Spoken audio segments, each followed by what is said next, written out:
One, and we are recording. I fucking should ask you again. Pitruzzello, Dude, that's P-I-T-R. perfect. All right, perfect. On Yeah. Sunday, October I mean, if 26th, you want to, 2025 at 9:11 a.m. Eastern Time. If I want to what? if you want to get like ethnic about it, first you got to hold your hand up here like this. You say Pitruzzello. Pitruzzello. All right, Thank fair you. enough. Are Yeah, you we sure were you're not talking. Italian? No, I don't know shit about it. We were just talking about, weekends and whatnot. And, even though I'm sober, I still have my weekends are still cheat days. And one of my kind of like I found is one of my favorite things is like I'll just remove all like I guess quote unquote guardrails from my day where it's like in the mornings I was when I during the work week I never try to like if I'm just doing busy work I always try to throw on an audiobook, get something like get two things done, just learn about whatever. But on my guilty pleasure is on Thursday, which is my Friday. I'll get a cheat meal, get some popcorn chicken, some whatever. But then I'll not have a bedtime and I won't pull myself away from brain rot scrolling. Where normally during the week I don't even keep Twitter or Instagram on my phone. I'll post the podcast, delete the app. My guilty thing on Thursday night is I'll just go down a YouTube rabbit hole for 11 hours. And yeah, and then Sunday, which is today, is my Monday. It's always my first day back.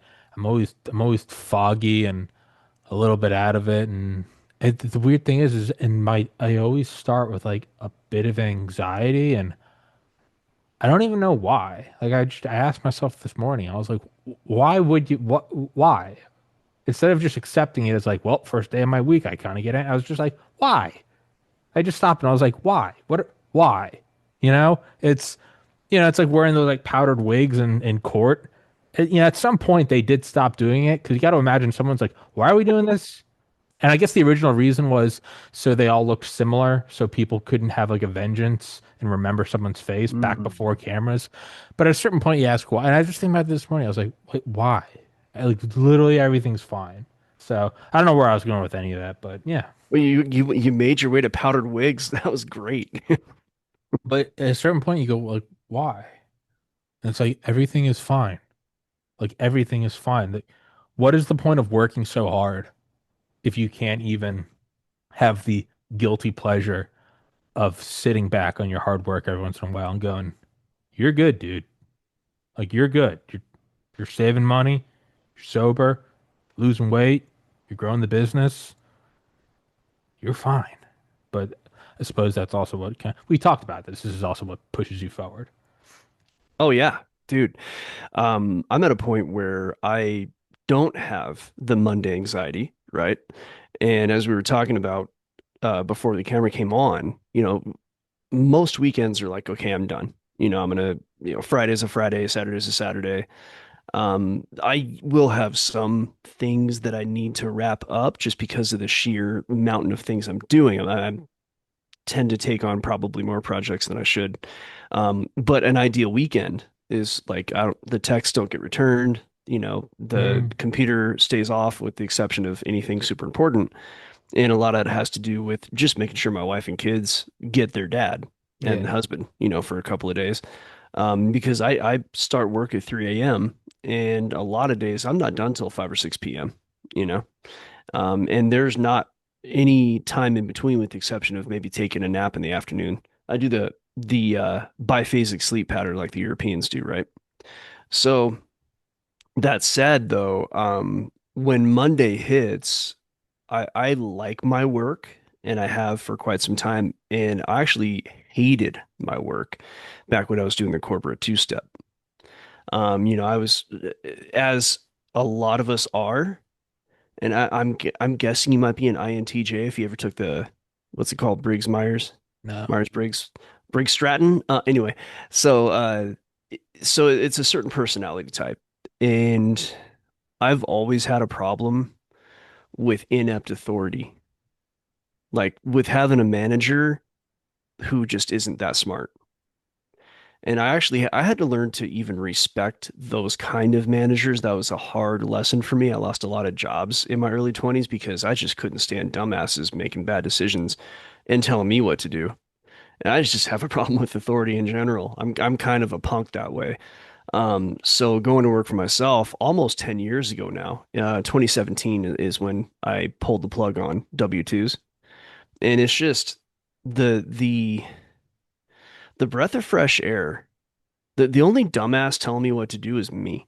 Like, you know, and my customers. And you find, as you now know for years now yourself, that working for yourself, you work for the meanest boss you ever worked for, right?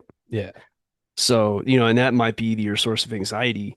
And it might just be, I don't know what it's going to be for you. Maybe the anxiety is always going to be there. Maybe it's time in the chair. I have no idea. It could be a personality thing, but you're doing all the right stuff. Yeah. So, um, uh, before we were coming on also though, we were discussing like, oh yeah, going on to a podcast. I think it's like our third one or fourth one that we've done.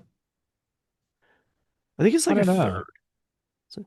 Well, it's fun because what what you bring to this podcast is so cool because having done a few, there's always some expectation. Like my specialty is markets, right? So I pay attention to markets, market trends. My degree is in economics, heavy focus on econometrics, calculus-based statistics, regression models. I've lost 90% of that stuff because I graduated from university 25 years ago, 23 years ago. So ask me to go do a regression model, I'm going to be on ChatGPT. But besides all of that, understanding the trends, looking at charts, building trading algorithms, that's my whole thing. And then there's a lot of geopolitical mixed in there, like we do over Rogue News. So I'm like, okay, Tommy's going to have me on. You have all these impressive guests on. Like a lot of the people you've had on are people that I've worked with in like maybe 2, 3 years ago, especially with Oh, Vita cool. Gorilla. You got guys like Tom Luongo, and we have guys like EM on once a week. And so just all these like, man, Tommy's got all these really good guests on, right? But what I've noticed in listening, watching guys, I was a fan of yours for months before we even worked together, right? And that's because of EM and Tom Luongo. I started watching your podcast. I'm like, this guy's cool because it doesn't really matter who's on. The conversation always goes down like this cool path. And having this, I think this is our third one. And I gotta say, it is one of the most like mind-freeing, fun podcasts that I've ever done. Oh yeah. You know what I mean by that? Like that's rare. Like a lot of times you're kind of under pressure. Like I got to put out my data here, and I got this story on Venezuela, and I want to make sure I'm saying it in a way that's, Yeah. here it's just like you just go down a path, and like it's always cool and it's always productive. So that's, I mean, at the risk of kissing butt, like, dude, this No, is a great it's podcast. no, it's and I always thought this was the norm until I've like gone on other shows and realized it's not. And it also kind of takes a while to start to accept, be like, hey, just because other shows do it differently doesn't mean they're wrong. So when you're young, you're like, you don't like what I like, you're wrong. You get older, you're like, oh, everybody just likes different music. It's just what it is. But I've kind of found that going on other shows, like, I mean, there's a method to their madness. A lot of them have like full studios. They have an audio guy, video guy. It's all prepped. They got the bottom thirds and the animations and that's all well and good. Um, but I don't know. It doesn't do it for me because it still somewhat feels like you're doing a job, which as the host you are, but as the guest you shouldn't feel that way. In my opinion, you shouldn't you shouldn't feel that way. And then it's also like I have to offer something that I don't think other people are offering. Like if I just sat here with like a big desk and like a news ticker behind me and I was like, "What do you think about the No Kings protest? Like these liberals like, okay, I'm with you. They're crazy. I don't want to talk about that, dude. I don't care. Like, can you get then they're the real racists, and it's just like it's just the regurgitated dog shit you've heard a trillion times. So not only do I not want to do that, but kind of going down the free flowing is like I'll quit if that can't be what it is. What I wouldn't do this. As a guest, I wouldn't come on this show, and as the host, I wouldn't want to keep doing it. To me, right there is that's the entire explanation for it.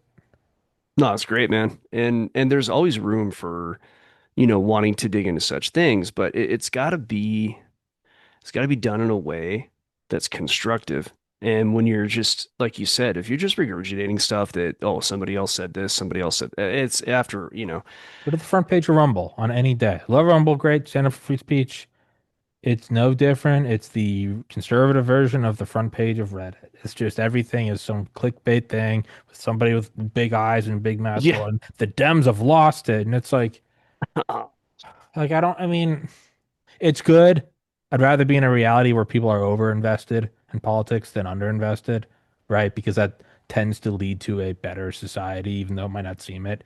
It's better for people to be involved. But nothing, they all look the same. I couldn't tell you who the big creators on Rumble are because Mm-mm. it's all the same. It's Trump makes libs go crazy. And it's like, does that get you going? Like, Yeah. does that make Vance you excited? destroys Like, does so that and make so. you excited to go on that? Maybe. I don't know. It doesn't get, and I'm a conservative. These aren't, it's not even like these are people I disagree with. And I don't like, why get up and do it? Why get up, go to the gym and do a 9 a.m. show with you on a Sunday? If you're going to sit here and tell me how, the hypocrisy of Nancy Pelosi. Yeah, it's rather trite, isn't it? It's just what's getting done. Where's the friction? Even if playful friction. Where's do you know what I mean? It, Well, you said it. Nothing new is created there. yes, it's just, and the risk of, I don't want to sound this way, but I guess I will. Maybe if you're stupid, you just eat that stuff up. I, I don't know. And it might be that the people even making the content are like, yeah, we know it's slop, but look at the views and the revenue. And okay, sure. You might just look at it and be like, hey, man, this is my day job. It's better than what I was doing. I got to go on there and fake some outrage about some No Kings riot and I get a fat paycheck. Like, all right, it doesn't require a lot of and I'm not being sarcastic. It doesn't require a lot of brain power. You just go on there, do some clickbait thing, get them all riled up. You're on Rumble. People already have your point of view. You don't have to win them over. They're coming in ready to be riled up. It is they're meeting you. They're meeting you 90% of the way.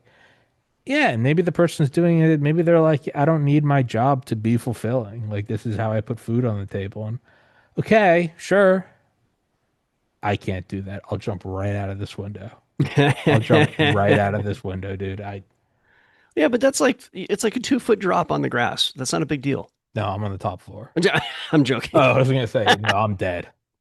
We can't 100%. see like from the like I'm I looking know, at that. by design, I don't show where I am in the skyline.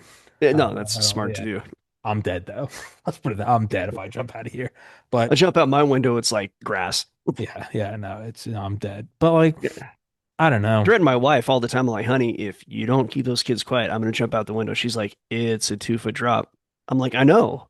And then she Yeah, realizes I'm joking. And but it's yeah, I don't know. It's if it's not fun and it's not, I think above all else, how are you going to compete in a saturated ocean of content if you're not doing something,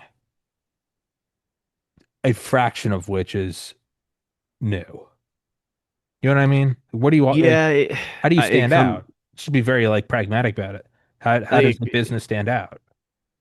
at that point, it's gonna come down to blunt force, like blunt force, and it's gonna come down to marketing. So you'll have guys that they'll do the news and then they'll pay for a marketing and they have the equation down Yeah, and they're going to have the ad or advertisers and it's just they just they go to work. I that's the get it, formula. Yeah, it's the and if you're new and you're trying to build a channel, you might have to do something like that unless you have some other kind of income. So I don't want to disparage them because I know you're not doing that, but you're just saying for you there's no way. And I get it. And fortunately, I've known the kind of people who their content is beyond that. So I haven't had to fall down that hole. My wake up point actually, this is an interesting talk. So the wake up conversation, like when did you wake up, right? When did you start to figure out everything was BS?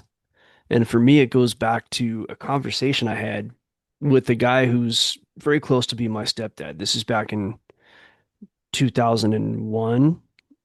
And he just like at that point in 2001, I mean, everyone knows who I am and how old I am, and they probably know where I live. So I was in my early 20s, like I was like basically 22. And I remember I was talking to this guy on the phone, and I hadn't talked to him in a little while, like years. And we were chatting, and he let me know it's all dirty. It's like, this is dirty, that's dirty, this president did this, that president did that. He says, our whole country is dirty from top to bottom. And that was a big surprise to me because I was raised very conservatively, Pledge of Allegiance, Boy Scouts, you name it, right? Did all that stuff. And I was like, oh, wow, okay. And then, asleep for a few years. And then that movie, Loose Change. Do you ever watch Loose Change? No, but I know of it. And that was a big wake up because, of course, I remember 2001. I remember that morning and my mom calling me and she's like, this is going to be the start of World War III. You better get back in university because I had dropped out. Uh, Right. And I told you that story last time and I got myself back in. And so she was worried that they were going to like go right to war. I was going to get drafted. She was crying. So all that stuff. Right. And then 2005-ish, it might have been 06, 07 when Loose Change came out. And they go over, they go over the things that didn't add up about 9/11 that we knew back in those days. And it blew my mind. I was like, oh my God, this is not what we were told. And that was a big wake up. And then asleep for a few more years. And then 2011, I have an uncle who is very key, very intelligent, didn't even graduate high school and made tens of millions in commercial real estate. Just one of these big yeah, brain mutant, like, you know what I mean? yeah, He just killed it. And I'm close to him to this day. Like, it's another story altogether. And he really started the wake up process, and I started to get into like the alt media, but I was working a lot, so kind of tabled that for a minute, and then the 2015 Clinton versus Trump election cycle was what really did it. And I threw, believe it or not, I threw Paul Joseph Watson's article on like crappy music or something.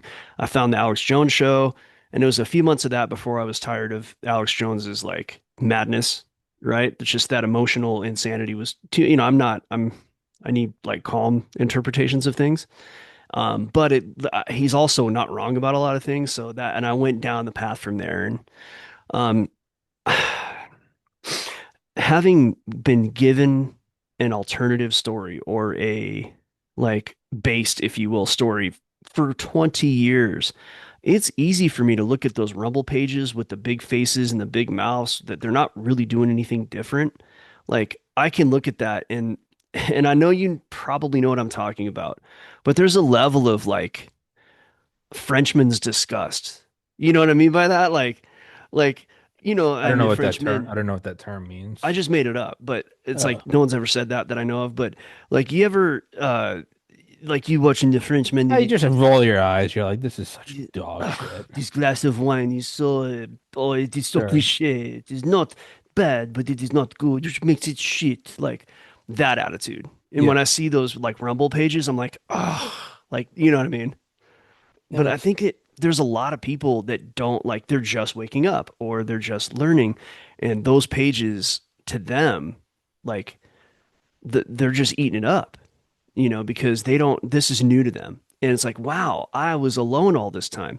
So, and this was my reaction in 2017 when I came across Mike Rivero's content after Alex Jones, like because that was too much for me. But Mike Rivero was really calm and he's intelligent in his assessment, and I remember, like, I'm telling you, dude, it was like Neo waking up. It was like I have felt alone all this time thinking that all this stuff is messed up. And yet this guy is saying all the things that I've been thinking all these years. Like I'm not alone. It was literally like, and I was going through a hard time in my life. I remember like putting on that stuff and falling asleep to it, like, oh my God, I'm not insane. Like, so that's like my wake up story and the reaction and why I think guys like us who may already have come to a certain point are able to look at that like, Rumble slop or etc. and just kind of go, ugh, this is terrible, but people like it. I don't know why. And that's a lot. No, no, no, no, no. it's ultimately it doesn't matter what my opinion of it is call whatever you want. It's on the front page and it's making money. That's then that's a massive metric for success, you know. I'm also very aware that I don't want to be that douchebag that's like, well, I'm more pure. It's like, yeah, but you know, you're playing at a bar of 50 people and the band you hate is at a bar of 50,000 and they're okay, you can hate it all you want, but they're cashing in and you can't lie to yourself. That is what you want. So, you know, I get it, but I guess for me, I have to do it this because I'll quit. I will not do this anymore. Fuck even for let's just the guests enjoy it. I will quit. I just it's just boring. You know, it's bad when you like see it online and it's fine. You know, everyone's at different stages of learning and like and for all I know, most people that see those feel the same way. How do I know? I just happen to have a microphone and 50,000 subscribers. How do I not know that every person that logs on a Rumble rolls their eyes? I don't know that, you know, so let's be a little humble there, but like I just I mean, 50,000 is pretty good, dude. I mean, but when you it's just it's boring. It's not like above all else, it's boring. And if you're gonna be boring and formulaic, you you can get away with it if you're the biggest one. If you've got a whole marketing team, you got contacts at Rumble, or let's say you're left wing, you got contacts at YouTube and Reddit. If you're gonna do BS formula, you can do it if you're the biggest. Because then it's like, okay, if we're gonna be lowbrow, then we gotta like where are we going to shine? We got to shine with like our marketing budget. We got to just, you know, make it a cash cow. I know it's slop, but it's printing money. And if you can't do that though, if you can't be the biggest, then it's like it's like, you know, the what was it in like the most tragic betrayal is like you betrayed yourself for nothing. It's like if you're just going to do that stuff and not be the biggest, like what do you what are you doing? And I don't even want to like I'll see some accounts and I'm like how do you like look yourself in the mirror? And it's like, and I don't mean for that because that sounds like a very like superiority thing, but like if you ever go like I'm a right-leaning guy. Like I'm not some like, you know, undercover like liberal and that's why I hate these things. It's just when you go on it, it's I legitimately feel I feel like I don't know, like I'm just dumb when you go on a show and it's like, what do you think about the No Kings protest? These, and it's like, no one is going to ever talk about this in 8 days because there's going to be a new thing in the news. Oh, for sure. No one's ever going to talk about this again. Why are we? And it's the whole idea of like gotcha and the whole idea that like no one with a different view than you can ever be anywhere close to correct. It's these stupid libs, and it's like, hey man, yeah, a lot of them are stupid. A lot of conservatives are stupid. Like, but it's being very dishonest to be like, well, man, and it's like what are we doing? You know, like what is the point of it? Like what in God's name is the point of it? And it really comes through when you have to, because I can have all these thoughts in my head and just like move on, scroll out, exit out. But when you go on a show and they like want you to react, and it's just, it's all the most regurgitated, like, you know, we need more immigrants that are grateful, you know, and back when World War II, do you think? And it's just, none of it's new. Like, give me something new. None of it's new. It's just all the same repackaged, restamped. You can take any one of these thumbnails, change two words, and it's indistinguishable from a news story from 2017. It's everything's the same. And again, you know, I can't hate on him because he's printing money and has a much bigger audience, but like it's you can see in your mind's eye every like Tim Pool thumbnail on Rumble. It's the same thing, and then there's always 3 words and a 10-word title where the 3 words are all in caps. And it's all about how liberals lose their minds and get slammed by Tulsi. And it's like, I think if you were to talk to them, because I haven't, I won't say who, but like I have talked to people with like huge, like you would probably know them slop accounts. If you talk to them off camera, they're kind of like, yeah, dude, I know. It's Yeah, yeah, fine. yeah. And then I'm like, oh, okay, You're okay. like, it's a job. It's a job. Like, Yeah, they're like, I don't love it, but man, it's a lot better than what I was doing, and it's paying the mortgage. I'm like, okay, all right, I see it. But there's only like a handful of them that even get that. So it's like if you're going to sell your soul, man, you got to have a premium. Because if you're selling your soul and you're getting 12 views, what are you, dude?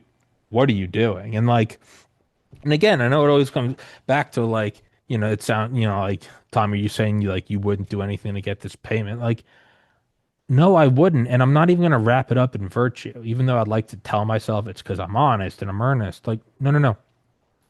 I will quit. I will quit. The only reason I've been working out almost every day since like 2003, because I will not do weights for more than 15 minutes. I'll do cardio sometimes a little longer. I will not do weights for more than 15 minutes because I will interesting. quit. And people go, well, like, yeah, and the reason I look at it, I'm like, because the reason why it's succeeded, the reason why I've been able to build muscle is because I've been at this for 22 years. So you have to look at like what is long term. Like you will form new and lose friend groups several times over in the amount of time it takes to do this. Even with the podcast, like it's almost 6 years old. And it's like, yeah, things change. You move. I mean, romantic interests, friend groups, and aside from some, core lifelong friends, things you're interested in, different whatever, that will all change. You have to keep it so simple that you will keep going forever. And I was explaining the 15-minute things to my friends when we were in middle school with braces. I was explaining it to it in high school between 2005 and 2009, college between 2009 and 2013, and then another decade after that. And that has what's allowed me to keep going. So with this podcast, which is almost 1900 episodes in, it's not a bluff when I say if I don't love it or at the very least not hate it, and that's the lowest threshold, I will quit. I will 100% quit. And so my Frenchman's disgust is it's real, but it's also not some like superiority, you're lesser than me. I'm just looking at it tactically going, it's like I'm stepping out of my own brain and it's like I'm the chairman of the board of TPC podcasts and I look at Tommy and I'm like, I know him and he's gonna quit, and this whole thing goes under. So regardless if he's really a douchebag about this or if he just genuinely does dislike this stuff, he's going to quit if he doesn't like this anymore. And like that's how I view it. So I view it from like a person. Maybe if I had a whole team around me that just would shovel anything, who knows? Maybe I'd bite the bullet and once a week do like but I don't think I could. And maybe that might be my own ego, but I really don't think I could. I think I would look at me and be like, what are you doing? What are you what are you doing? Like, I can't believe AOC. Just, I mean, like, you know, Well, I mean, we've talked about some of the things that you went through, and it's my belief that people who experience, certain things in their youth, they realize like what's important, right? And so and I'm not getting the vibe from you that it's an ego thing. I don't get a superiority complex thing at all. but I have to be honest and imagine that to a degree that's somewhere in there because no one ever thinks their ego's involved. True, but I would say if that's the case, I would say it's a non-0% chance. Maybe it's zero point 0.5, maybe it's 10. I don't know. But I think and it's fair to say it's not 0%. No one's ever at 0%. agreed with that. That's actually that's a thought path that is very close to the way I believe because of my statistics background. There's always something, but I think that It's not zero. although the even if it wasn't zero, let's say 5 or 10% of the we'll call it superiority. That's not a really good term for that, Whatever it is. but Yeah. we'll call it that for the purposes. Um, I think a lot of it matters, or a lot of what matters about it is the motivation. It's why you have it, right? Because you have people who, for whatever reason they think they're better than you or whatever it might be. I think a lot of that comes from insecurity. People who just, or it might be evolutionary need to be better than the next guy because of all the reasons why we're evolved to do that. Getting mates. Usually for guys, it's about getting a girl, gathering resources. It's, that conversation. Um, but I think for somebody who's been through some things, a lot of it comes down to you need a certain vibe all the time that keeps you above a certain level, like in a positive fashion. You need to be kind of doing you as much as possible. Sure. Otherwise, it's not going to work for you. And there are people who they're okay with not doing them for a paycheck. Meaning, let me say that properly. When I was working in corporate America for 20 years, right? Almost 20, it was like 17 years. I wasn't doing me. I was doing the corporation, right? I was being what they needed me to be, flying the flag of the, insurance Yeah. companies I was working for, whatever, what have you. And that was a slow death.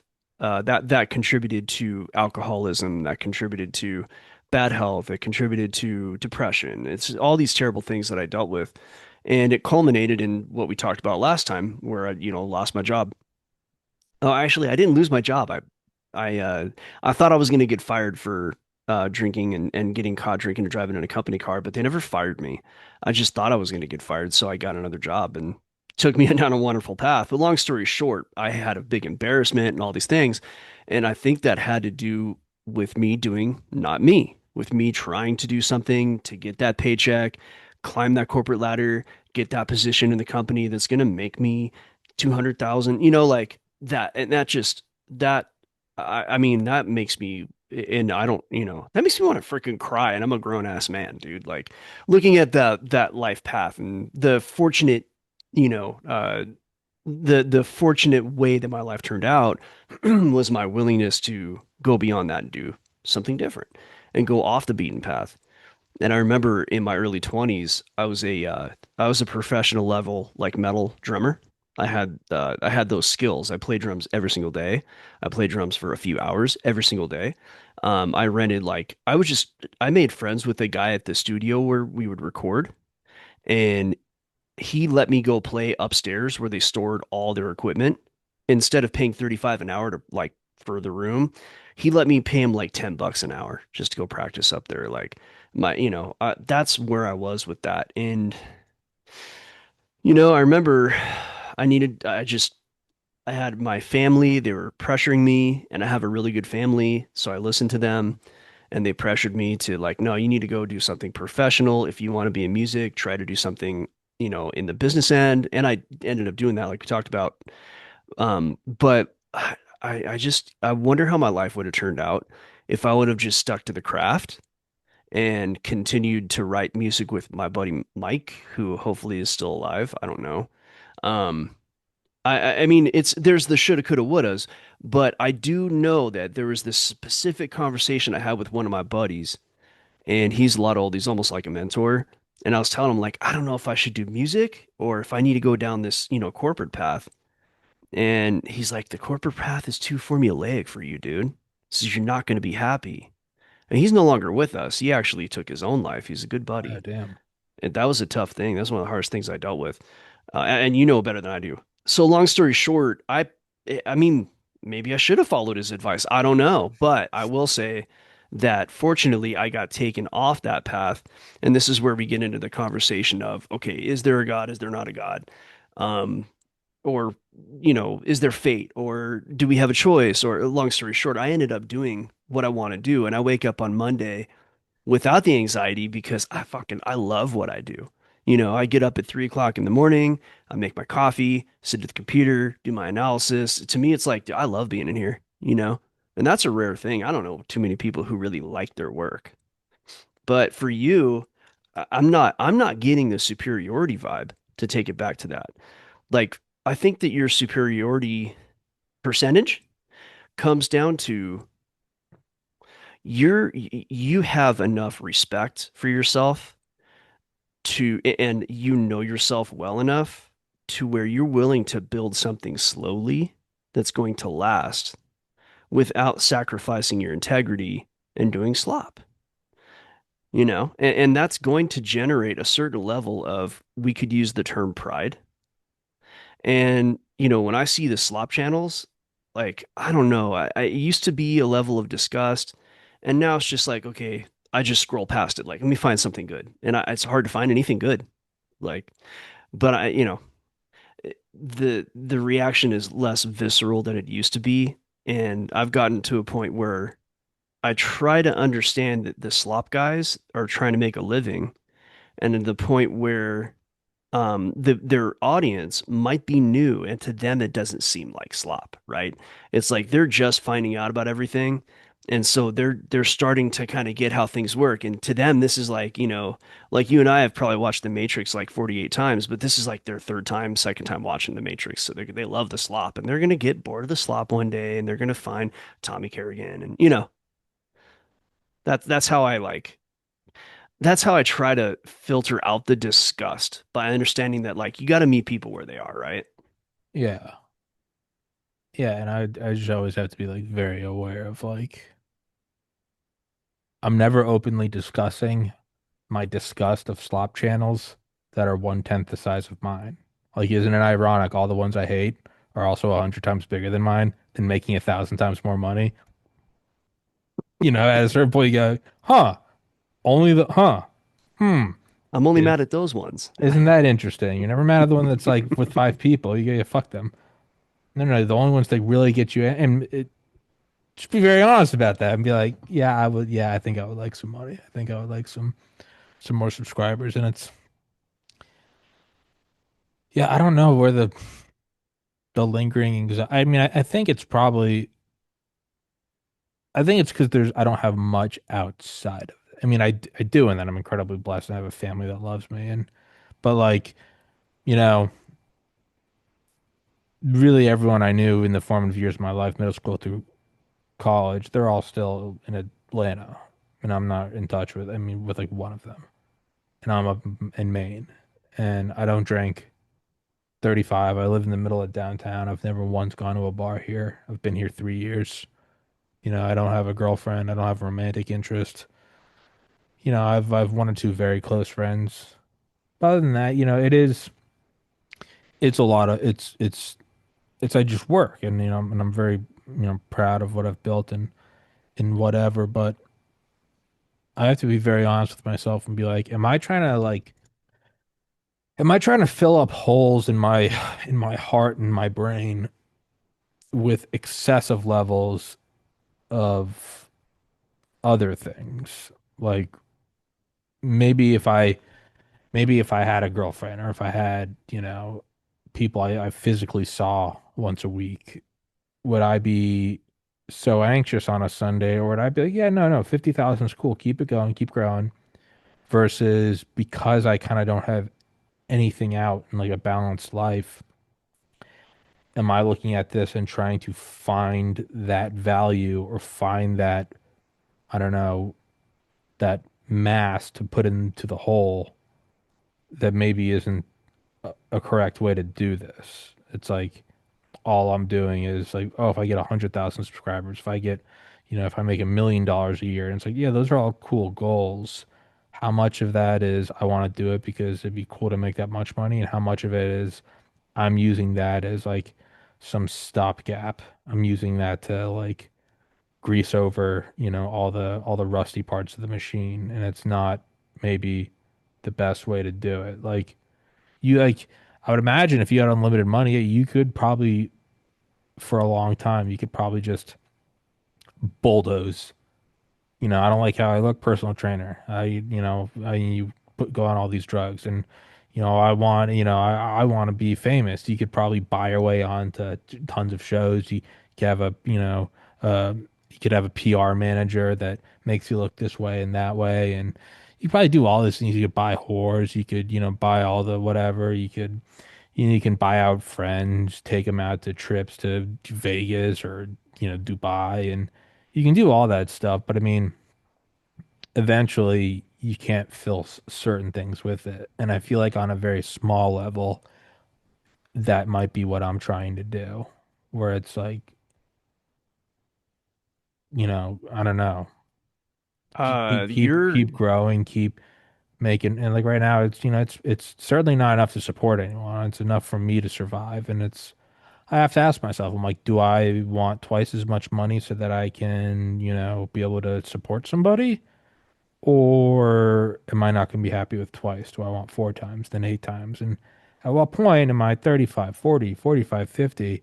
I'm only at 10 million subscribers, but man, if I can just get, another 30 million contract, then at what point are you just doing it forever and you're not maybe addressing the things that you should be? Like 2 years ago, after a long time, I had to address the fact of like, hey, you're not interacting well with alcohol and weed, and you just need to remove those. And you're taking a lot of shortcuts and alternate routes to not address a central problem, which you just need to address, that you're using these as a chemical buffer to reality. And 2 years later, I go, yeah, no, I've grown in ways that I never would have if I just kept using those as band-aids.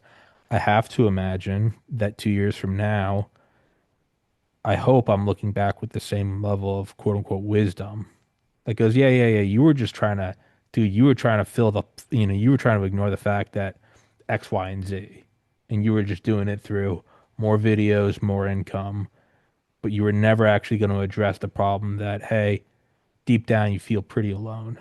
Like, you have your mom and your dad and your brothers, but like not much outside of that. And I think that is what I'm ignoring or trying to downplay the significance of. And I think that's probably where a lot of anxiety comes from. And if it's not anxiety, that's where depression comes from. And it's, you know, I don't know. I have no, and then it could also be, a year from now, I have a girlfriend, or 5 years from now, I have a wife and kids. And I'm like, yeah, I'm still just fucking wound up all the time. And it might just be like, hey, man, that might just be your like operating system. And, you'll understand when you're dead why God gave you that operating. I don't know. But yeah, I can't help but feel I'm trying to compensate for something that I can be compensated for a little bit, little stopgaps, but ultimately you got to go in and like pull the splinter out. And I think that is probably, I would imagine, is the source of a lot of how I feel. I don't know where I was going with that or how I even got there, but No, that's I just great kind of blacked because out. no, Keith, no, this is, I mean, this is why I like your show, right? It's okay to do that. A lot of shows it's not. And if people like it, they like it. And if they don't, they can change, change the channel, right? Like, but that right there, though, that's a level of, you know, that's why your show is going to continue to do well. Because there are people that love that. This is, I got given a book by a friend of mine. Like he didn't hand me a book. He just told me, "Hey, check this book out." Yeah. And Arthur Brooks wrote a book called From Strength to Strength. And you're about what? I'm 46. You're a little younger than I I'm 35. am. So you have some more time than I do. But this book talks about how when we're young, we have like, he calls it fluid intelligence. And he's a Harvard professor, he's a sociologist. He also is a former musician. And his story is that, he wanted to be a professional, but after a certain point and rather young, his capabilities on the French horn started to decline. And he didn't have any physical problems. It just started to happen with age. And so he just talks about a transition to a different kind of intelligence. As we get older, we have other advantages and we need to take advantage of those. And you're not there and you're not anywhere near there at this point. I'm getting pretty close to there.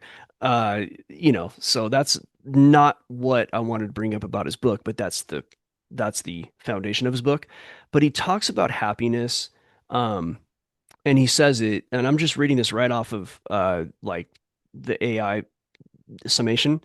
He asserts that the key to happiness is not increasing what one has, but reducing what one wants, right? So it's a Yeah. ratio of what one has to what one wants. And it seems to me that you're a little ahead of the game because you're not so concerned with like the Lambo. right? You're not chasing skirt. And there's nothing wrong with any of it. Like if you want a Lambo, But you yeah, want to chase skirt. it's all part of the growing process. But no, I'm definitely at a point where I'm like, that's not gonna that's not gonna do it. No, no, no. Like for example, no marriage is perfect, but I did really well to find my wife. This was in 2015. I was doing the dating apps, and actually, at that time, I was a competitive bodybuilder, very good shape. I'm still in good shape, but back then, it was a different story, and it was pretty easy to meet girls. Yeah, And get I was diced up. living. It makes life easier. Oh, dude, Yeah, yeah, yeah. for That's why I'm sure. trying. I've lost since last November till now. I'm down 46 pounds, and it's That's a already lot, dude. yeah. No, well, I'm also I was 230. Now I'm 184. I'm also like 200 pounds of muscle, so it's the calorie engine strong. But my point is I went from being diced up in college to I gained a bunch of weight after my brother died and pretty much kept it there for 10 years.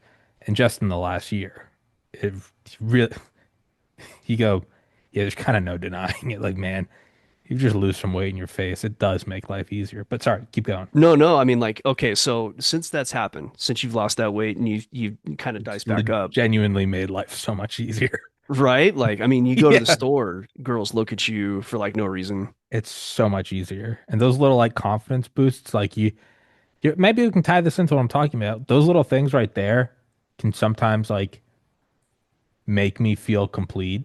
And you realize you're like, oh, that's just like a human. What is it at its core? You could say it's chasing skirt, wanting pussy, but like, what is that at its core? It's a form of validation. It's a form of feeling loved. And those little moments can make me feel better for like a whole day. Yeah, maybe, then I could, imagine what would it do if you actually had like a partner. I would imagine, I wonder how much of my psychoses would reel back. Keep going on your point. I want to hear it though. No, Dating it's apps, okay. wife, Like, 2015. no, where you're going with this is kind of, it's really where I'm going with it. So, um, I did this thing years ago. You probably heard of it, Landmark Education. It's like a offshoot of EST, which is back in the 70s. It made a big splash. And uh, any kind of class I've ever taken, there are things I like and there are things I don't. And I like and I don't what I don't. And, but one of the things they did was they did this like it was funny. The teacher goes around the room and says, okay, so, you get out of high school. What do you want to do? You want to go to college and you're chasing this carrot, right? You chase carrot, you go to college and then you're going to get this job. You get the job. And then all of a sudden you want the money and the promotion and you get the money and promotion, but there's still that carrot out there. And then now you're making more money. And what are you going to do with that money? You're going to get the car and the girl. You got the car and the girl, but there's still that carrot out there. And so you get the girl and you get married and then you get bored and you want more girls. And so you convince your wife to let you have a threesome and but the carrot's still there. So it's a never ending thing if you continue to stack your wants over your needs, right? And so it's a hole that you can never fill. Hmm. So there's and so anyway, this book's really good at like talking about that. And there are things in there that I don't necessarily agree with, and that's fine. Um, I'll just read this bit and we can jump off the book. But what he says here is like the idol wants money, power, pleasure, admiration. The divine wants faith, family, friendship, and service to others. Now he's going to be faith based, and you know, for him, it's I have some different theories on marriage and things like that. But I think the wants versus needs, like if you can just understand it, if you want to raise a family, there's a certain amount of money you're going to need. You're going to need to provide them with, like, you need a retirement for you and your wife. And even if you work hard and make millions of dollars, it could be taken from you, but you got to do it anyway, right? And then you need to pay for your kids. You got to pay for a good school. If you want to do private school, you got to pay for the clothes and the health insurance. And, so there's a certain amount of money that you're going to need for that. And that's a need if you want to have a family, right? Unless you want to raise them poor. I wouldn't recommend that. Um, but at that point, it's kind of like, okay, you could start making slop, get the Lambo, pull the hot chick. But I mean, is that going to put you on the path to what you really want? Or is that just going to be some fun that was cool for like a month or two, right? Yeah, it's going to be miserable. It's going to be, yeah, like I mean, unless you are making a shitload of money and you can continue to buy more and bigger things and get hotter and hotter whores. Like, and forgive me, ladies, I don't I mean to don't say care. you're No, all no, whores, no, but but it's the same. It's the same. You're still careening towards a cliff. yeah, and so it's a whole thing where it seems that you were able to see that danger, and we can never get rid of that impulse. Back to your percentages conversation, right? Like, you're going through the parking lot and you see the girl standing there and she looks amazing and you're like, God damn it. Yeah, Like, I mean, it's always there. But if you understand what that is and you understand what life's really about, and it's okay if you're single and you want to take that girl home, do it. sure. Now, that's all fine. I'm not putting it down at all. I'm saying do it as much as you can until you get married. Like, Yeah, no, but if good, you, go do whatever. But but the focus, right? So, um, I was having this conversation yesterday with somebody very close to me, and I'm like, you have a good life. Your life is good. Like, but you're not happy, right? So you have everything you need. You got food, you got a roof, and yet you're finding things to be unhappy about, right? And so I think as long as you're progressing along a path that is within your integrity, I hate to use that freaking hack corporate word, but it's a good word. And as long as you're doing you and you don't sacrifice that integrity, then your chances of going towards that cliff are going to be less and less. And that's what you're doing, right? So, but I will say, I did luck out on the wife front. So, like I said, I was in really good shape, and I was making good money. I was living in LA, and I was on the dating apps, and I did not have one bad experience. Like, how everybody has these nightmare stories about the dating apps. I've never used dating app. Oh, this if you hear the stories, I know this was like 10 years ago, but even back then, like people were having these terrible stories. Oh, I met this girl and she was terrible, and like I don't know, maybe I met terrible girls, but I just didn't. I got lucky and didn't deal with the terrible part of them. I don't know. Um, but I did end up with like a tough breakup at the end of it. And got kind of kicked in the teeth, and I was like, I'm done with this. I put it away for like 2 months. And then I was so depressed about it. Like my buddy, he's a like an older brother, and he's like, "Hey, let's just rent an RV and go up the coast." So we get this RV, go up the coast, California, and we take the one, which is like you go through Big Sur, you go through all these beautiful like it's just a gorgeous thing to do. And we did it, and it was like August, and I remember I'm like, I'll take a look at this fucking dating app, right? Like, open it up and I see this girl there, and I'm like, okay, she's cute enough, and I hit the button, and like a few years later, we're married, and um, it's and the thing about my experience with her that was different than all the other girls was how I came to it, and I met her at Starbucks. And I didn't try to pretend I was like making more money than I was or that I like have more going on than I do. I was just like, yeah, this is where I'm at. Because I didn't care. I was so tired. I didn't even want to deal with a relationship, but like I still went for it anyway. And I was just like, yeah, this is where I'm at. And I come from this kind of family, and this is the job I do. And I have roommates. I never told any of these other girls I had roommates. I just always talked my way into their house. And I live with roommates. I'm saving money.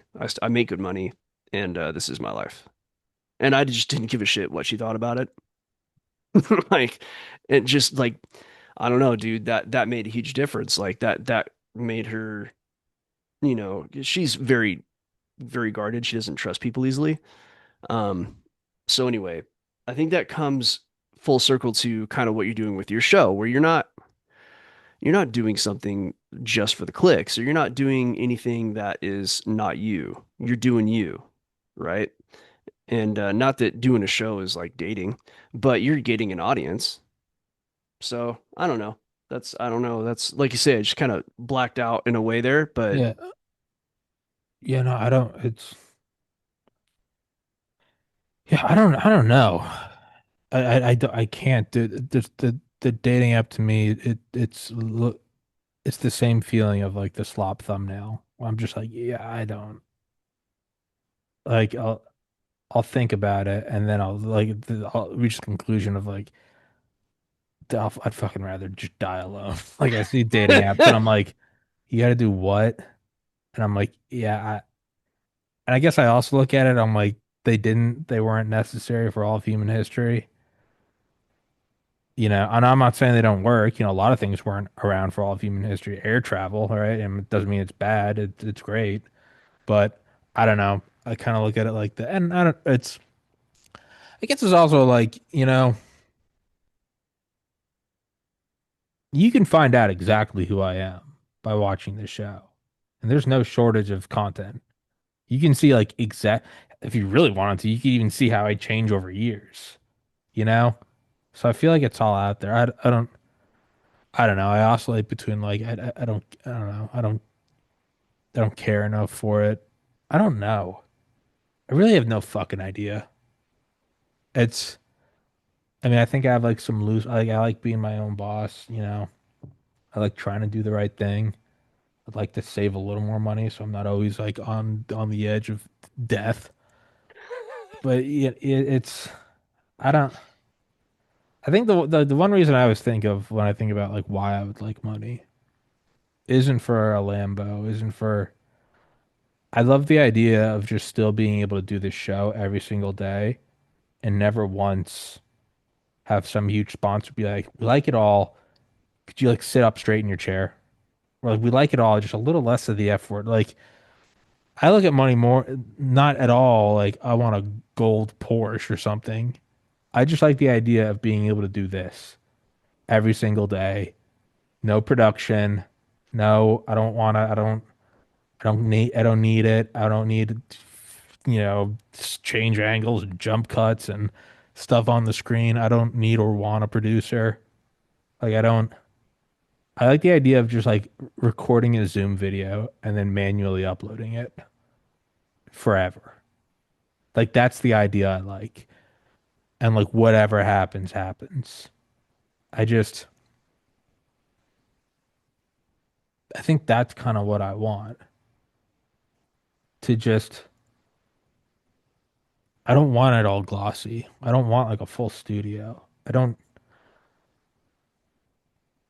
And then it's like, is that even what I want? What happens if I get that? What happens tomorrow I wake up, I got fucking $10 million dollars? Like,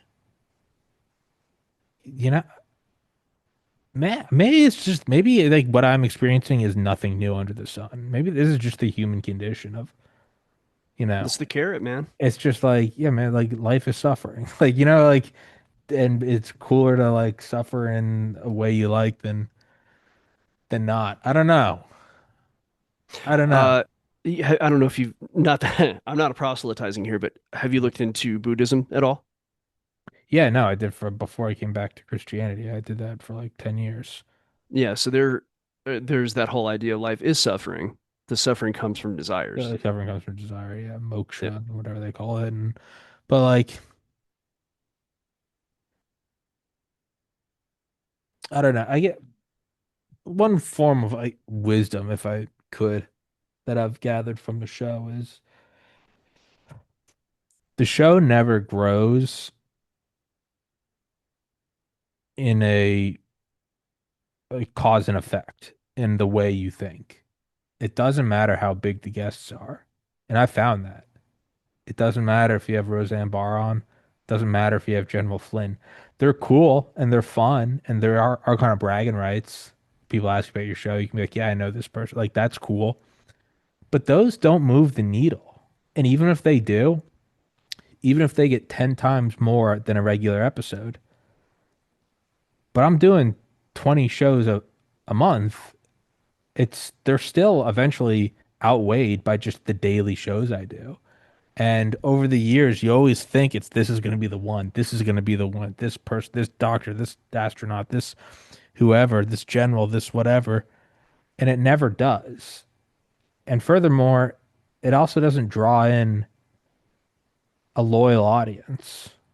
The loyal audience, they like the Monday through Friday. They like this, what we're doing right now. They don't care who you are. It's a real conversation. And there's no way around that. And I guess it's also like what I've learned from weightlifting is like, dude, there's no shortcut. There are shortcuts with needles, but that's the downs. There are a lot of after effects, and it's probably going to give you a heart attack by 20. So, it's like, well, then what's the secret? 15 minutes a day for 20 years. I don't know what to tell you. Like, and that's how you get there. And there's no denying it. There's no ignoring it. You just keep walking on that path. And with growing the show, I've found like it's like early on, I was always so obsessed with trying to get in like the biggest possible guests, and I've kind of stopped. If they fall in my lap, I'll do them, or if they're right there and it's minimal effort, like I'll go for it. But I don't do them because it doesn't matter. It like statistically, this isn't even like I'm emotionally detached or something, or I'm anxious or depressed or no. Like statistically, quantitatively, like get out the whiteboard. They really don't. They don't move and if they do move the needle, if you have a really good workout, sure, maybe you build a little more muscle than regular. That's going to be outweighed by a normal week of just still hitting it every day, getting in your protein, staying hydrated, getting sleep, whatever. And so that's also making me I have to take that what I've learned directly from both weightlifting and even podcasting where I actually have the numbers. It's not even because weightlifting it's memory and I don't know how much of that's skewed. And then also it makes me think, man, I highly doubt if we're going along that theme that big guests or big events in your life are going to statistically move the needle on satisfaction. Just take the podcast lesson and now apply it to life. The big guest, the big moment. Oh my man, I just my revenue just quintupled, or I just got this car. That's not going to move the needle as much as the slow, tiny growth is, which is I'm proud of losing weight. I'm proud of staying sober. I'm proud of trying to get closer to God. I'm proud of, you know, making sure I make time for family. Those are the things that moves the needle. And I can pursue this podcast to the nth degree. That's never going to be the thing that really, like, I look at like the best possible goal, and I know nothing about them. And I think whatever I do think about them, I probably would admit that I think it's slop. I look at the trajectory of PewDiePie to just Pootie pie. I have not thought of he's that but name in he's just like I don't know when it started, but like and I never watched because I wasn't for me. But he like unplugged like 2 years ago. As far as maybe he does, maybe he still uploads every day and I'm wrong. But I'm pretty sure he like completely unplugged, had like 100 million subscribers, made the treasure chest, got married and had a kid, and just like doesn't really do the internet anymore. And every once in a while you'll see a picture of him. It's just him like, holding his son with a diaper. And I look at that and I'm like, that guy won. That guy won. It's a very real thing. You do have to have money. You do have to we live in a world where it just is what it is. There's also gravity. Like it's whatever. He made the money, he made the killing, and then it's just like wife and kid. And I look at that and I'm like, that he won. I don't look at I don't look at like Andrew Tate or something as someone winning. Maybe he loves what he does. If your I whole think thing is he's how many Lambos I have, then like I can't. I don't imagine the fact that you need to tell me that tells me that it's not doing it for you. You need it to be validated, and maybe that's the real goal of winning is make enough money on this show that one day I just disappear. I think I think the Tate brothers are agency, personally. Whatever it is, it's not genuine. That's the Yeah. CIA, FSB, or they just like the money and they're whatever it is. It certainly doesn't seem real. No. I mean, I think if I were to look at the Tates and try to see where they are getting satisfaction, especially Andrew, is when he can go on a show and just like, mess with somebody. Like Does I seem know like that's sometimes he's genuinely laughing. yeah. Or Sure. laughing or whatever the emotion might be, but he's really like that dude's smart Yeah. and he knows how to joust really well. I think he Yeah. enjoys the joust. Sure. Yeah, you yeah, no, know? no, like anything, it's not that he 100% doesn't like it, but if the thing is always when the camera's rolling, make sure you get a cool angle of me with the cigar. Make sure Yeah. you show the fucking the rolls in the The background. Bugatti. Make sure there's a pan of the massive pool. And hey, man, maybe if you have that stuff, you go, it is sick. The fact that you want to show us so badly tells me that you don't quite see its validation. And I see that in myself sometimes. I'm like, when I focus on success, am I focusing on what I think others think success is? Look at Tommy, he's rich. Or I'm like, what is the thing that does it for me? And it's not at all something that you can show to someone else. Because the real meaningful things is not something that you can, it's like the meme every time. It wasn't until, people, cousins and stuff started having like babies in my family that I understood the whole like, oh, you really do think that your child is the most beautiful. And like, and they're not even mine, but because they're like, I'm like blood related, even them, I go, that is just the cutest little fucking thing. And then I see like people who I know and love from like high school and college, they have kids. And in my mind, I'm like, hey, get that out of here. And it's like, Yeah. but that's the thing. Like, if they were to show you, like, this is my Lamborghini, you'd be like, eh. But to them, it is truly they're not showing. They really want to show you because in their mind that is a brand new Rolls Royce. They're like, can you even? And you're like, yeah, dude, I get it, I get it. But like, I think that's, and I've been trying to like word that for a while. I don't know how to, but I think the things I truly want in life are not things that are going to be on camera and uploaded with my logo. The real treasures of life are the things when there is no camera. And that I've been trying to get better about that where on like weekends I won't do like a video game stream. I'll just play the game. And that when I mean doing that recently, I mean I've been doing that for maybe a month. And I've done 800 video game streams. Like, and those are little things where I'm like, are you enjoying this? Not like, well, I got another video that's the stats are going up. I'm like, are you enjoying this? And if I can play a game by myself and not stream it to anyone and still find myself just chuckling, I'm like, there you go. You're enjoying it. Yeah. Yeah, I don't know where I want that, man. I was just dumping that on you. No, no. So what I'm gathering there, give me one second here. I gotta clear the Sunday morning throat there. You're good, dude. So taking it to Andrew Tate. Yeah, it's you see these images of him and his brother standing there and okay, It's a that's product. I it's get a it. product. Yeah, and that's okay. Um and that's okay for them, and that's what matters. Now, again, I think their agency and I think a lot of it's an op. Maybe it's Probably. not.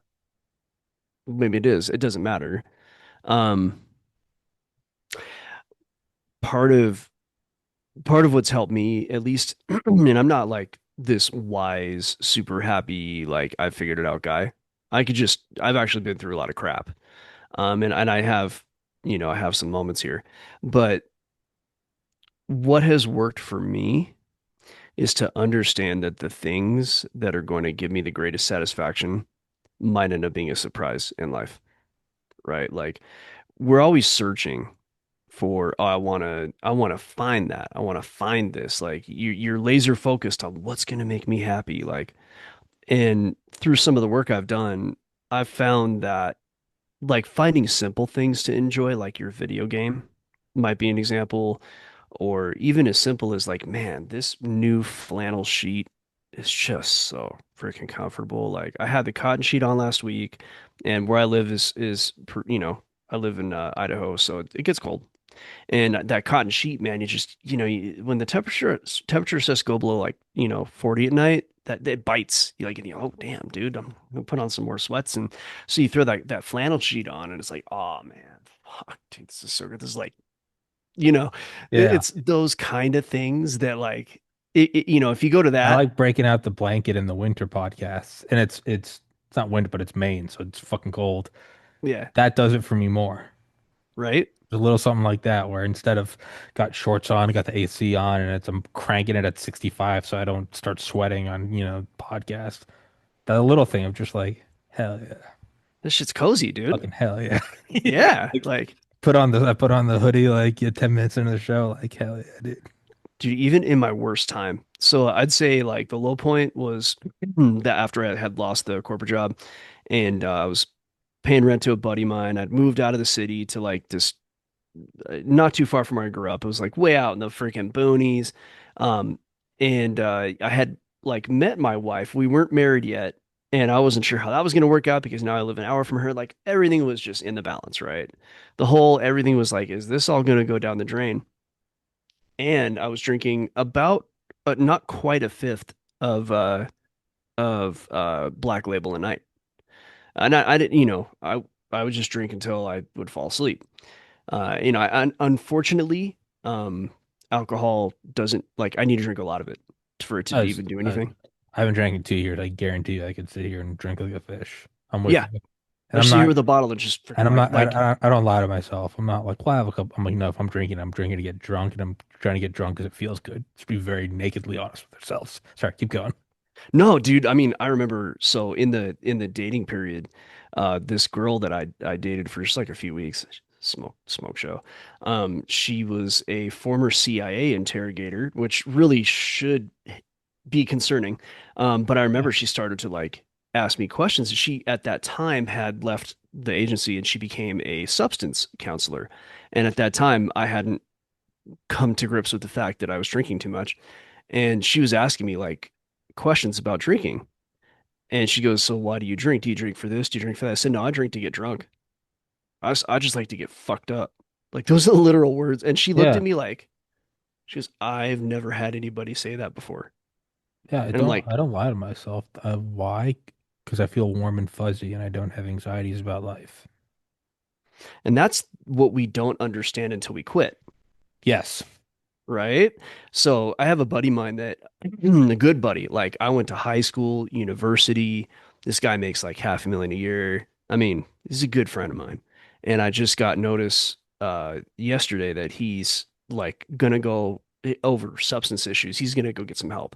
I don't want to, say too much there. But I told him, having been through a lot of that, and I said to listen, dude, getting off is not the hard part.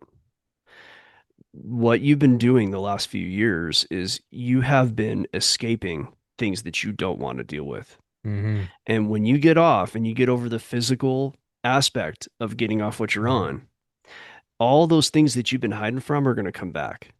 And that's worse than the Oh yeah. physical withdrawal. Like all the stuff that you've never dealt with, you're now going to have to deal with. And so you need to find somebody that's going to help you deal with those things. Otherwise, you're going to go back to what it is, right? Yeah. And you know what? That's a hard lesson. But back to the creature comforts, like your blanket, I remember when in that terrible time when I had, like I said, I thought I was going to lose a job and whatever. So as far as I was concerned, I was fired. And dude, I went and I worked for a buddy of mine who I had worked for before in the natural gas business, and I remember just like I was drinking, and that's when I was listening to the like falling asleep, like waking up to the I'm not alone speech, and the best thing though, the best thing ever was I had a fireplace. I finally had my own place with the fireplace. Because I grew up, I love having a fire. Even as a little kid, dude, I'd for hours in front of the fire, tear little strips of paper, just watch them burn. Yeah. Like when I was 6. And my mom would have to tell me, hey, come away from the fireplace, my face be all red. And so I remember, dude, like there's just all this wood on the property. It's like a big property. And I just, even despite all of the like my mind, I was losing my mind. I was a failure. I embarrassed my family, all these terrible things that quite frankly, I was ready to end it all. And but I remember I'd light that fire and I just lay by that fire. It's like, oh Yeah. dude, hear the crackle. Like and I think that in the times when we're searching, going to those simple pleasures and just like starting there. That's like because no matter what happens, whether you make your million subscribers or whether you get your whatever, those things are like almost free. Hmm. It's raining outside and you got that blanket and you got food Yeah. and you're just like, all right, dude, just bust out the control, Oh play your yeah, game. dude. And it's like the fucking best. It's like I don't interact with the snow. I don't snowboard. I don't ski. I don't do shit. But man, do I love watching it. And like this is 2022, 3, 4. This will be my fourth winter in Maine in this building. And it never starts snowing until like around January. But for like 2, 3 months, my favorite thing will be just like checking the weather app. I won't check the weather app ever during the rest of the year. I don't care. It makes no difference. I work from home. Is it raining? Is it not? It doesn't matter to me. But when I see there's like a storm coming, and then I see how much snow is projected, I'll cancel a day of podcasts, and I'll get up, go to the gym, do everything, turn on the video games, just to look out at it. And like every time I get up, go to the bathroom, I'll look down, take a picture of the same whatever part of the sidewalk by the same street light or something, just to see it stacking up. I'll never interact with it. I have no desire to. It's cold and gross. But man, it's like, but man, just like it's seeing it too. And then also when you like look at the projections, I'll like refresh the projections and it'll be like we're getting 6 inches. And then like as it gets closer, all of a sudden it'll be like you're getting 17 tomorrow. I'll be like, fuck yes. I'm 35 years old. There's no school I'm missing. I'm my own boss. At any given time, I can take a month off with no heads up to anyone. Dude, I will. I'm so psyched for that. And Dude, it's I'm like, the I'm and the it's, same and you know exact what? way. And as soon as it's over, I'm done with it. Whatever. I want to look at it. I don't care. It's done. Get out of here. I don't care. It means nothing to me. But like that, yeah, that is so much more valuable to me than like anything. I don't care if I don't care how many views I get on a video, man. If it's snowing out, I'm like, this is the best. This is the absolute best. And I don't, nothing else matters. I know it won't last forever. I know the snowstorm will end, and I don't care. I just want to see it snow. Like, and I think it's because I live in like downtown, so it looks like a snow globe too. It looks like a little toy city. Yeah, and that's not something I can capture and put online. And if I could, I wouldn't, because it's like the firewood. I don't know. It's the center path, right? The Buddhist shit, the eightfold path, whatever. And I think I want like that feeling. I think I want more of that. No, you can't have it forever because that's why it's so special, is because it's fleeting. But I That's it. think I would like That's more it. of those things that maybe it's not that they're that special, but the things that have a ton of value really to me and only to me. And not because it's some exclusivity thing, but just like I think that's what I would like more in my life is, I hope it comes in the form of like a girlfriend or a dog or something, but like, you know, No, okay, so I do the same thing. As the fall hits, I'm always looking at the weather app, and I want to see when the frost first hits. hell yeah, it kills all the Um, bugs. what's that? What's that? Kills all the bugs. Kills the bugs. Yeah, Oh yeah. we get some bugs around here. You can't walk outside without getting bit, Yeah. mosquitoes and all that. But now to add an extra layer to that, and again, I'm like you, dude. I look at the weather only like the summertime. I grew up in Yeah, Southern what do I California. care? It's sunny and hot. Shut Yeah, up. either you're gonna wear a shirt or not. You're Like, sweating. yeah, It sucks. it does suck, dude. And I grew up in like where it's 110 in the summer. Like, Yeah, I've spent like 20 years in South Georgia. Yeah, it's yeah, except in South Georgia, it gets 110 and freaking 75% humidity. yeah, Like there's no value to it. The one cool thing about the summer is I don't mind stepping outside at like 8 p.m. and it's still warm. Like that's kind of nice. that's kind of cool. But that's not the snow thing for me. It's like a little you go, "Ah, this is fun." But that's it. Sorry, keep going. No, it's not transcendent. You're just like, all right. Yeah, Um, it's fun. Toasty at 9 p.m. That's kind of fun. yeah, it's having grown up without the seasons, even as a kid, I always wanted the seasons. Like I'd watch television and I'd watch these movies like that were back east and they get all the, the trees and the fall time and all this. I was Yeah. I always wanted that. Like, so when we moved from Southern California out here, I was like excited for the weather. And the first summer we had was the one of the worst summers I've ever had. And I used to live in Coachella Valley where it gets to be 120. And I was like, dude, this is oppressive. It just so happened that we moved here at the wrong summer. But when the fall hits and the seasons change, it's always been my favorite time of year.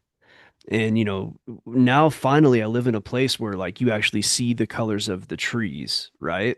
And we actually get snow. I never had snow. And dude, to me it's like, oh dude, it's better than Christmas Day. Like you get that first snow. I'll send you some photos that, I don't want to put them online because it can identify exactly where I'm at, but I'll see if I can find some photos I take. Like you wake up after that snow and then it's one of those situations where there was enough dew point to where the trees frosted over. So you have the white like Yeah. trees. And then because we have a decent amount of pine around, like not pine, but evergreens in this area. And then like just there's that maybe 6 inch on all the roofs around you. And but it's the day after, and then the sun comes out and it just lights it all up, and it's dawn, and it's those dawn like pinkish colors. And Yeah. I was like, dude, you can't even buy that, bro. You can't fucking buy that. I mean, okay, sure. If you had, and I technically you and I have the money, we could easily just go fly to some place where we know that happens, and we know it happens more often. But even so, it's not a Lambo. It's not a house. It's not a new trinket. And it's fleeting. But what makes it good is that it comes and goes. 'Cause you had it all the time, and it's not special. You know what I Yeah. mean? And those are the things in life. Like, um, I can only say that the only thing that makes that better, and I know this is going to sound so shitty, like not shitty. This might don't let this sound the wrong way. Is that like when you have someone else to share it with, and I don't necessarily mean a wife, because my wife's not into that. So for me, it's like, okay, I mean, she likes it, she appreciates it, she thinks it's pretty, but it's more about my son, you know. And this is gonna get, I'll try to make this not too like protracted, Okay. but I've gotten my son interested in a lot of things. He's hyper intelligent. Like he would have one conversation with you sitting in my lap right here. He's 3, by the way. And even when he was 2, he would 6 or 8 months later, after one talk, say, "Oh, where's Mr. Tommy?" Like he remembers Yeah. everybody. And I've got him interested in a lot of music because I'm a musician historically, although nowadays not so much. And by the way, getting back into music would be, it is absolutely a goal. And it doesn't cost anything except for the money to buy the time to get back into music, right? But back to my son, and even my daughter, she's a little too young for this, but I got him into Vivaldi, the classical musician, right? And on Vivaldi, um, the picture on the YouTube, so the thumbnail, it's this beautiful orange tree during the fall, and that caught his eye. That is what actually made him want to always hear Vivaldi's Autumn, which is one of my favorite pieces. I actually like Winter more. I don't know if you know classical music at all. So anyway, he latched on to this one, and a lot of it had to do with the screen. And then there's a movement in that piece and that he likes. And so ever since then, which is like maybe 6 months ago, he always wants to see a fall tree, a tree during the fall. And I'm like, oh, don't worry, buddy. It's coming. You're going to see it. Right. And so adding that extra layer of him anticipating it and then it actually happening, now we have all these beautiful red and orange and yellow trees everywhere. And I take my son outside. So having that little guy, like they say when you have kids, and I'd recommend if you want to have kids, finding a wife who wants a lot of them, right? That's at this point in life, like, my wife and I are a little bit older, so we're done. I didn't, I had different goals 10 years ago. But and I have a lovely wife and we're doing great and I wouldn't change anything. But I would say that since you're starting fresh, if you do decide to have a wife and get kids, find one that wants a lot of kids and start a little bit younger. Have her be younger. You're fine. You can have kids till whenever. That's just the little Sure. tidbit of wisdom that I would add to the conversation. But under any circumstance, having my son be able to like experience that with me, it's like I get to see it through a like raw feed.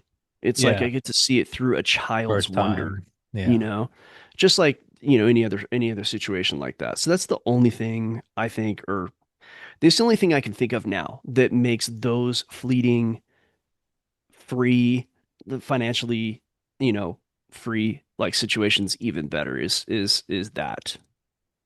That was, but having a child was a life-changing thing for me because I thought I was never going to have kids. And that's another conversation for another day. But I never, I thought for certain reasons that like nobody would ever want me. I had things happen to me when I was a kid. Like I wasn't ever abused or anything like that, but I just had some stuff. And so I thought like I grew up like from like when I was 5 years old thinking that God hated me and I would never find a woman. And I had that from a very young age. And so I took me a long time to figure that out. So having a kid was something I never thought I was going to have. And when my son was born, it was like, bros, I'm not the same person. Yeah. It washed away a lot.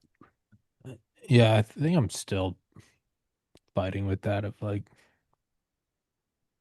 it seems so unattainable to me. And like I know it comes from for no reason. I mean, a nuclear family, private Catholic school, like you know, all Gucci. Like,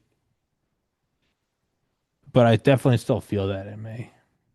And I'm like, oh, I'm like, yeah, no, no, no, you won't find a wife like who would love you.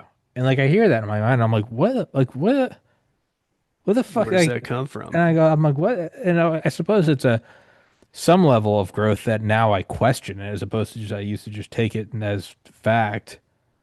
But I definitely still get that all the time. I mean, almost daily. Like, no, you're not gonna have it. Who the fuck would want you? Yeah. Why would you get that? Why would you? Why would you ever think anxiety's gonna end? And it's like the little demon on your shoulder. And like I know it is. And I try to address that more, but I mean, I don't know. I don't know. I clearly still have a fucking ton of development to do. I don't think that ever ends. No, of course not. Of course not. It goes forever. Um, Anybody who thinks it's over needs more development. yeah. Yeah, I don't know. I definitely feel like I'm getting closer to figuring out. 2 years ago, I wouldn't even address this. I would go, yeah, I don't feel good because I'm not drunk playing video games with my friends. Versus now, it's like, no, that's not it. So I mean, I'm probably getting closer to like the metal detecting target, but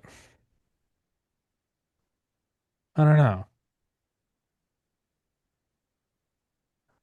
I don't know. I oscillate so wildly between being like so proud of this like podcast and growing it and all that shit to like on a dime, like it's all so fucking pointless.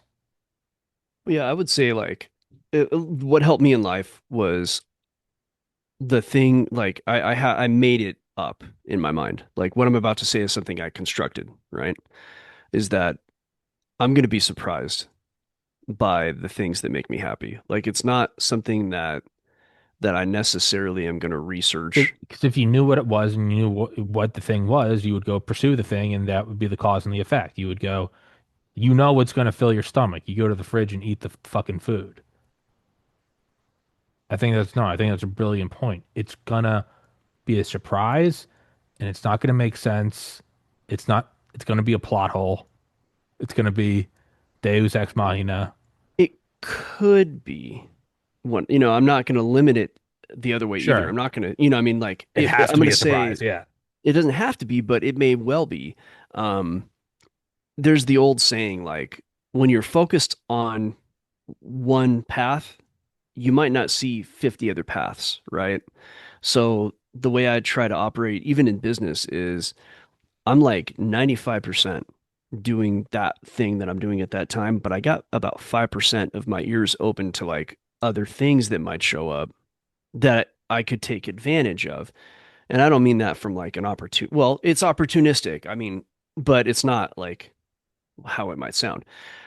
What I mean to say though is that I always have my ears and eyes open for something that I wasn't expecting. And let me tell you, man, to me, that's just like the tastiest shit is when something shows up, you're like, fuck, that is cool. Like, that's the cool. One of my buddies, that same buddy I told you about who's going through his rehab, he sent me this like video from something called Gossip Goblin. And I do a little bit of AI production. So it's I do a very little bit of it, and that means I probably know more than 99% of people because like no one's doing it yet. Like you have your handful of people on YouTube, but this Gossip Goblin, it's dark. Not all of it's dark. Some of it's not dark at all, but some of it's like as dark as it gets. And when I was a kid, I used to watch like slasher flicks with my older brother, and so whether or not it's a good thing, I have a little bit of a penchant for the dark. And but I'm like, I haven't had, and this is gonna sound like a very uh stupendous statement, but I haven't had my hair blown back from an artistic video standpoint since the fucking Matrix, dude. Like that's how good this is.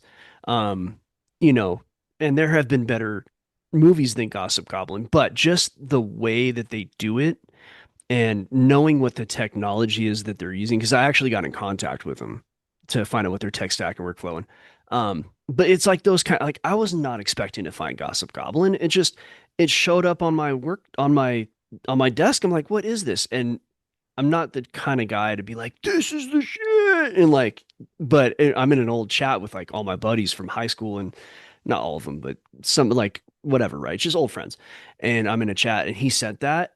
And I responded with like, dude, this is so good. Where did you find this? Like, I was just blown away. And he's like, you're high. I'm like, no, I don't, I'm sober. Like, but this is amazing, dude. Like, it's very seldom that I'm that impressed by anything new, right? And it wasn't something I was searching for. It wasn't something but I just, it just showed up. And so there's always the possibility, and that's a minor thing. Like my life isn't fucking Gossip Goblin. I'm just saying, like, as a No, minor example of but this is as a thematic thing, right. you Um, absolutely would have to extrapolate that and imagine how else could that happen in life. and where, and I do delve a little bit into, uh, like, dude, I hate the term like manifestation. It's so fucking hack. Like, you know what I mean? It's just people use that word now.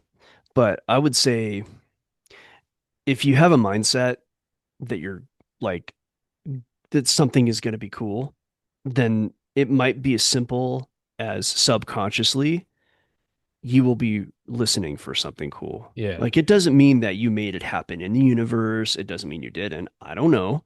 Maybe it's a form of prayer. I'm not saying either way, but what I am saying is that like if in your mind it's like, man, I know I'm going to come across something cool because I've always like it's always Yeah. happened before, you Yeah. know? No, I know exactly what you're talking about. I mean, like, unlike this past Thursday, I had an early show with EM and then I had like a 6 hour break and I had to host another show. And I just woke up, like got back from the gym, and I was just like, yeah, it's just gonna be like a long, anxious day. And I just stopped and I was like, why? Yeah. Like, why? Why? And I was looking outside and I was like looking at the color of the leaves. I'm like, why, man? Like, I was like pleading with myself. I was like, why does it have to be a long? You got a full night's sleep. Just went to the Yeah. gym, about to do your meditation. You gotta shoot the shit with EM, and like, and then it's the weekend. You gotta wait a little bit. You gotta, you got some shows to do this afternoon, but then you're done, man. Sleep in and scroll stupid shit and have a cheat day. In my mind, I was just like, why can't it be like a cool day? I mean, I have no evidence that it's gonna be a bad day, but I'm like prepping for it. Why can't you just with equally no evidence say it's going to be a great day? Like you have no evidence of either. Why Actually, not? you have evidence of it being a cool day because you know you're going to chill out and scroll and Yeah, and I was like, why can't they just be like something cool happen? And then like an hour later, YouTube notified me that like I got in the ad program. Mind you, I've been banned for 4 years. They let me back on at the beginning of October. I reapplied for monetization. I'm like, they're not going to give it to me because all the shit I got banned for was, hearsay, COVID, hereticism. And I got accepted. And they're like, yeah, like less than 1% of our channels get accepted. And I was like,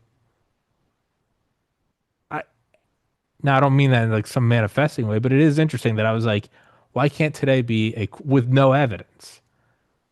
And it ended up being a great day. Now I don't know how it's going to pan out, but even if I can add 5% to my monthly income, I'm like, that's cool. That's Yeah. fire. Like, so I'm trying to do that more is like without evidence.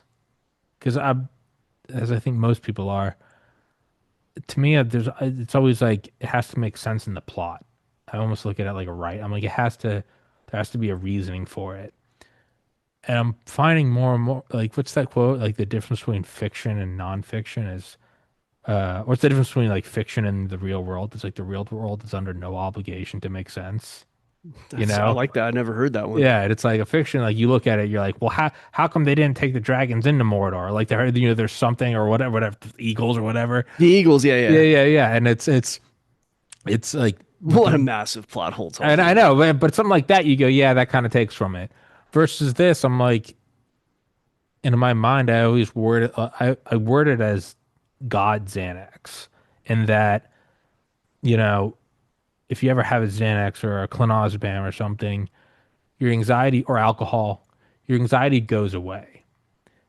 And it's not explicable where you go, well, I started making more money and it's a cheap thrill, which is why it's so dangerous. But like there is no reasoning for it. It's not like the stock market goes up or you did this or that or the other thing. It's just you press a button and your anxiety goes away and you feel warm and fuzzy. And I think I try to remind myself, I'm like, that's possible. Like God can do that. It doesn't have to make sense. God can just go, hey, here's a cool thing in your life. It doesn't have to be like, where's the backstory? What about the lore? What about the origin story of the thing? It's not, it doesn't have to make sense. It doesn't have to be a backstory. It can just be like, it gets better. Yeah. Like, if you can have a bottle of alcohol and just, I haven't drank in 2 years. If I had a stiff drink right now within 10 minutes, I would feel so relaxed. I'd feel so good. Nothing in my life has changed. It's actually deep down, I know it's for the worse because I'm using a chemical to do it. But nonetheless, it's it's relaxation on tap, right? And that's what makes it so dangerous for somebody like me. But if that's possible in this universe, why isn't it also possible for God to just be like, here's a cool thing? Like you're saying, why can't you be surprised by it? You don't need the lore. You don't need the how did you get there? There's no reason why I'm back on YouTube. YouTube just made a statement that they were reinstating accounts that had been banned. There was no there was no long story of like I lobbied Congress and like that. It was a shitty plot hole. I just got an email that was like, hey, you can come back. And I was like, well, they've probably deleted my account. It's been 4 years. Of course, the account's still there. Every comment is still there. And it's like, oh, you cocksuckers. That was there the whole time. You could have, but like, that doesn't have to make any sense. And I don't know. I guess I'm trying to make it look at it more like that. Like, it doesn't have to make sense. Mm-mm. Because if you can have a bad day of anxiety with no reasoning why it should be, then you must apply the inverse. You can Yeah, have a great exactly. day for no reason. That's exactly it. Like all kinds of stuff happens, Yeah. like buddies that win the lottery, people who get into accidents, like I mean, unless you want to go super high level God stuff. I mean, it isn't like it was planned, you know. So, and if you have anxiety, like you've already said it all, but yeah, if you have anxiety that something bad's going to happen, then by the same logic, you can have the anticipation that something good's going to happen. There's a I found it and then we'll wrap it up. We've almost been going 2 hours. Um is the it's a thumbnail, yeah. It's a background ahead. If you're going to overthink, at least overthink all the ways it could work out in your favor. The best case Yeah, scenario in every version of your life that turns out better than expected for no reason. Like if you're gonna have pointless, which I always call it, pointless or originless anxiety. it's one thing if you're like, dude, I'm so anxious. Why? I haven't paid rent in a year. You'd be like, well, that's your, there you- that's your thing. But when everything's going right and you just randomly go, it's just going to be an anxious day. By that logic, you have no, you have nothing in your thesis that backs up your evidence. You pull out the PowerPoint, there's no charts. By that same logic, why can't it be the inverse? Well, and this is where we overcome our evolution, if you believe in evolution. Anxiety is a way that powers us into being safe and surviving, Sure. right? So that free floating anxiety is, I believe, what the professionals call it, right? So, and that can, I'm not a psychologist. I think there are many reasons for that, but I will say on my own personal like side of things, and then this might be my closing thought. Um, it wasn't that long ago that things were a little tough. And so, everything from, home life to a few things, because when you have kids, like you're just gonna have shitty weeks, bro. Like kids are insane. And they cry all the time and they drive your wife nuts. And so I remember it was a rough week, man. And we don't eat out very often. We always cook because it's just healthier. My wife's a naturopath. She retired from chiropractic to have a family. She also was a nutritionist, so we know a lot about like those things. But you know what? It was just we just wanted a pizza, man. I want to get a pizza, you know, and I want to cook, and I don't want dishes. So I go and I drive out, and the pizza was like not ready yet, and so I had like 10 minutes to sit there, and so I'm sitting there, and like I decided to go sit in my truck, and I'm outside just looking at the back of this like restaurant, just slats of walls, whatever. And I'm like, you know what? I'm gonna shut off the monkey brain, the loser brain, whatever you call it, for the minute. I'm gonna ignore the limbic system and realize that good stuff can just happen. And I'm gonna just raise my vibration. And like good stuff, not only can it happen, but it always happens. There's always good things happening. It always Like does. there's going to be something good that happens. It might not be today, it might be next week, it might be next month. But It's gonna fall in your lap. yeah, it's gonna fall in my lap, or I might even like just put some work and make it happen. But under any circumstance, like something good is gonna come, and I just gotta like be open to that, and and it's just like the like a big cloud like lifted, and the only way I can describe it to you because it's visual and even visceral is like I was looking forward and everything kind of just went up. I was like, all right, this is chill, you know, and then I came back home and I was just like I was pretty light. And I was just like, and everybody got light. It's infectious, Yeah. So and I don't even know. I mean, I've done a ton of like meditation and, a lot of that kind of stuff. So and that's basically what I did. It was like Yeah. kind of a meditation back there. So Yeah. It's because it does like work out. It always it always does I in even in, told, in like, I told you this unbelievable story ways. like the last time we talked. I told you how, if, like, not, it was a while ago now, but things were tough financially for like a couple months. And my wife's like, is it going to be okay? I'm like, honey, it's always okay. Something always shows up, and it did. Yeah. Like about 6 grand that I wasn't expecting showed up So it's to just cover. enough. Yeah. I mean, it was like a day later. Yeah. I told her, I said, something's gonna happen. It always does. Like in these times, 6 grand shows up the next day. I know you've had that happen. Oh yeah, no, I have this entire fucking podcast. This entire podcast is funded entirely by miracles. Like, you know, yeah, I guess I do have to just kind of have faith in that. Like it always does.